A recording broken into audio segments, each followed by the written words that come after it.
This is NEAFL Eastern Footy Talk. I'm Greg Thompson, and after 8 rounds of competition, it's all about Queanbeyan and Eastlake. Both teams share 20 competition points on top of the ladder after convincing weekend wins. Let's take a look at all the action from around the grounds.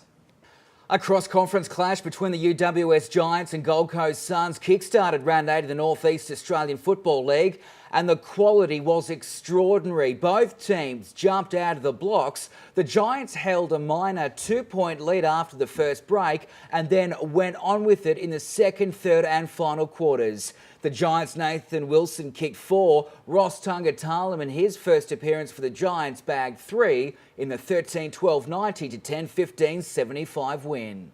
At Dairy Farmers in Queanbeyan, it was the home side which sent a strong message to the rest of the competition. Queanbeyan 20-17-137, Sydney Hills Eagles 9-10-64. Reigning Eastern Conference champions Ainslie travelled to Sydney to take on Sydney University, and it was the Tricolours which went on with it after both teams were level at 33 points after the first quarter. Ken McGregor kicked 6, Nick Payne 5 for the Tricolours, while Alex Lee, the skipper for Sydney Uni, got the most goals with 3. It wasn't enough, Ainslie getting up 18-16-124, Sydney Uni 13-10-88. And Eastlake continued their winning ways with a strong win over the Belconnen Magpies at Manuka Oval. 4 Eastlake players kicked a hat-trick of goals, while Shane Harris was the best for the Magpies with a team high of 2. Eastlake 20-11-131, Belconnen 7-9-51. Thanks for being with us. Joining us this week in the co-host chair is NEAFL Eastern commentator Brett Davis. Brett, nice to have you back, mate. Tell us about the season so far. How are you finding it? Great to be back, Greg, in front of the cameras. Yeah, fantastic start to the season for the NEAFL this year. Of course, we called the Gold Coast and UWS on Saturday, which was a real eye-opener, I thought, for the conference, and a great cross-conference win for the UWS on the weekend against the Gold Coast Suns. But Queanbeyan and Eastlake setting the pace, and they'd be really proud at their clubs at this early mark of the season. Not so good for maybe Tuggeranong and Belconnen, who have had probably higher expectations. And I guess the real smoky there is the Hills Eagles in Sydney, and of course Ainslie, the sleeping giant, the premiers from the past 2 years, Greg. You've got all bases covered, have not left anyone out, have you? No. Wise man. Well, of course, it's a big week this week with the Northern Conference and Eastern Conference preparing to go battle. And of course, the squad is at 35. It's going to be cut this week, Brett, so it's absolutely crunch time for both teams. We've got them on the graphics now, as you can see in the Eastern Conference. Well, they've got some ripper names, of course. Ainslie, Nick Payne, he's been incredible all year, along with Dale Walker, and Belconnen's Shane Harris. Who else are you liking from the Eastern Conference squad? I guess the guys from the Sydney side, Ross Tungatalum, who we saw in the UWS reserves on the weekend, he really impressed me, and I think he will really star at that representative level. So I think he's great. I think Aaron Bruce from Eastlake's been a pace setter all year. I wouldn't be surprised to see him get rookie listed somewhere at the end of the year if he keeps his goal kicking form up. I also think some of the boys from I like young Kane Stevens from Queanbeyan, and also Cade Klemke. I think he's done an outstanding job for a 21-year-old at Queanbeyan. His media interviews really impressed me. Obviously the message that he's spreading and the gospel out there, Chuck Fowley's pulled another rabbit out of the hat out there, so I think that's great work to the Queanbeyan Footy Club. And of course, teammate James Kavanagh, he knows how to kick goals. Sydney Uni's Peter Dugmore up forward is fantastic, and Jamie Vladko from the Sydney Hills Eagles has been one of the shining lights for them up in Sydney. Now we take a look at the Northern Conference team for this big rep clash being held on the Gold Coast. The Northern Conference side, well, you like some of these names, don't you, Brett? Yeah, formerly Cameron Eilert, formerly of the Belconnen Football Club. Cameron's a really hard in and under midfielder. He will be a fantastic addition to their side. There's Phil Cass, who we saw at V Redlands at Tuggeranong, and we interviewed Phil after the game. He's certainly a likely type. And obviously being coached by a couple of former ACTAFL, NEAFL type players, Daniel Archer's assistant coach, who was formerly the first grade coach at Eastlake, and Andrew Mellor, the 200-game player at Eastlake, is assisting the Northern Conference. And of course, the Eastern Conference coach is Chris Rourke, and NEAFL Eastern Footy Talk caught up with him to get his thoughts about the rep game. Yeah, look, very upbeat about it. As I said, the boys are really keen. The squad's been, got together a couple of times, and everybody's up and about and really looking forward to taking it up to the Queenslanders. Look, Marcus Crook, one of my boys, has been really good and upbeat about it. A couple of the Belco boys, Matty Loken, who's captain and coach there, he's really keen. Mark Dragosevic, Ryan Houlihan, all these ex-league players are all very keen to contribute. It is, it's a big step up. Last year Queensland played WA and just lost, so we know, it's a big task, but, just to be able to play at this level is, really exciting for the boys. I love it. Yeah, it's a great opportunity to get to know, a lot of the players around. We get to train together, and the standard's obviously very high. So yeah, for a coach, it's great fun. Coach Chris Rourke there, and he's got some big decisions to make culling that squad. Well, do stay with us. Plenty more still to come on NEAFL Eastern Footy Talk. Since I was a kid, I dreamt of playing footy at the top level.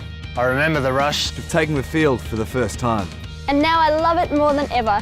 But all it takes is for one person to ruin it for everyone. So don't discriminate against anyone because of their race, gender or background. Because everyone deserves a fair go. Keep your sport inclusive, safe and fair. Go to playbytherules.net.au. Discrimination, it's simply not a part of any sport. Welcome back to NEAFL Eastern Footy Talk. Greg Thompson and Brett Davis with you for this week. And of course, we called the game, the curtain raiser at Manuka Oval between the UWS Giants and the Gold Coast Suns last Saturday. Brett, top-notch game. But, there were some familiar faces out there who got an awesome opportunity. Wonderful game, Greg. I really enjoyed it because I thought it was another level above, and we saw some of the best kids in Australia out there. And I think one of the pleasing things that come out of it for me was young Ross Tangdakalam that kicked 3 goals, took the most of his opportunities, and it just shows you how close you really are to your dream. The talent was brilliant. Absolutely. We had, we commented in the call, we had 2 number 1 draft picks in Josh Fraser and Jonathan Patton. Yeah. And we had Jaeger O'Mara, who was the highest sought after 17-year-old, and they didn't let us down. It was just wonderful to watch, and we saw the stars of tomorrow and possibly some stars of the future hoping to be drafted, and that's what this competition does. Yeah, it took the words right out of my mouth. I mean, that is the beauty of the NEAFL Eastern Conference, isn't it? Obviously, to see Josh Fraser, Collingwood player, don't worry about the young kids coming through, the veterans who are still out there to prove themselves to the head coach. They got to go to the NEAFL to do it. Absolutely. We also saw Danny Stanley out there, who's played, probably 20-odd senior games at the Suns last year. We also saw Sam Reid. We saw young Stephen Clifton come back from injury through the Giants. And it just provides wonderful exposure to any budding player that wants to come to Canberra or Sydney or the Gold Coast to give you that exposure to the AFL scouts. And the other interesting thing out of it is Sheedy and Williams and all the other guys sat there and watched it with intent, Greg. Yeah, Guy McKenna was there. I mean, it was just incredible. And during the call, we had Kevin Sheedy in the front row watching on. That must be a huge buzz for these young kids, knowing that Kevin Sheedy is watching the reserve grade hours before his team is due on for the AFL Big One. And it wasn't token. It was a genuine, I'm looking at what's available here. And, and I think, again, you're only a step away and your dreams are very livable now and very manageable. And the pathways to playing AFL football have just got a whole lot greater. Stephen Silvani, he knows talent when he sees it. Oh, absolutely. Look, and, they're why they're recruited into those roles as the list manager. They've gone out and got some of the best 18 to 21-year-olds in the country, and their recruitment process in the senior grades with Davis, Ward, Reece Palmer, they're fantastic. And it's not until 2 or 3 years down the track that they will see the benefit of that, and they'll be lauded for the work they've done now. The best is yet to come. Thanks for your thoughts, Brett. We'll take a break. More right after this.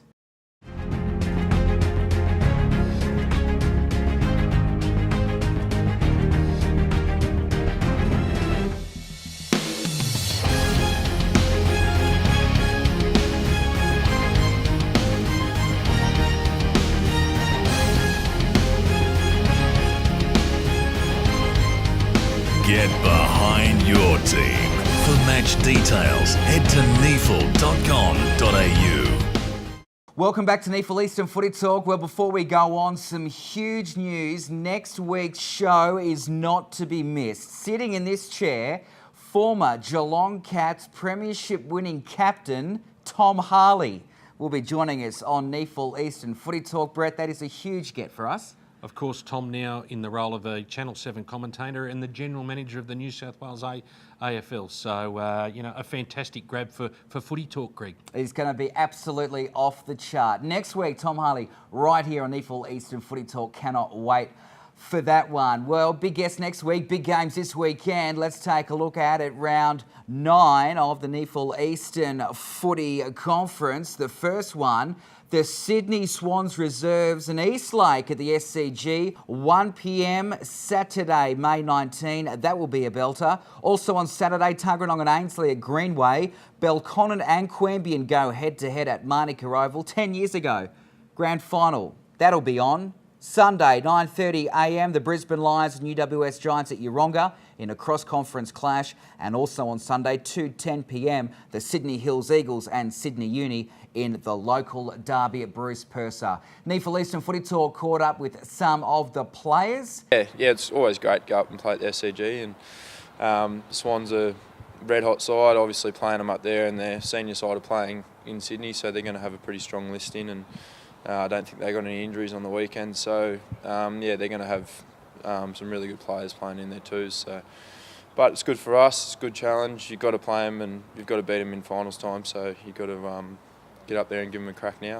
We give ourselves a shot, of course. It's our premiership reunion this year, 10-year premiership reunion, and we beat them in the grand final 10 years ago. So all the boys will be back down. So hopefully we can put a good show on for them. Yeah, I mean, the bye gives us an opportunity to get some work into some guys that probably need it, and also some rest into some of the older guys, namely myself. So use it to reassess where we're at, and hopefully going forward against Ainslie get a win. Well, there's plenty of ways you can keep in contact with us here at NEAFL Eastern Footy Talk on our website, neafl.com.au, Twitter and Facebook. And this weekend's live stream game is between the Belconnen Magpies and the Queanbeyan Tigers at Manuka Oval. Brett Davis will be alongside me in the commentary box for that one. And it's a special occasion, marks 10 years of the grand final replay. Absolutely. Belconnen a lot to play for, so a lot of their premiership stars will be out there to support their current crop of players. Of course, Queanbeyan will have a bit of taste in their mouth and they'll want to get one back, don't worry about that. And I think it shapes as an interesting clash, and let's hopefully Belconnen can grow another leg to go a little bit further and really try to get out there and give it to Queanbeyan. But I think Queanbeyan might just be a little bit too strong, a little bit too much class across the park for Belconnen this week, Greg. Plenty to play for Belconnen. Hard to believe that was a golden era back then 10 years ago for them, wasn't it? Well, that it was, and I was lucky enough to be involved in a premiership win with Eastlake back in 2001. So, fond memories. Belconnen, I think, off memory, played in 7 of the last 10 premierships.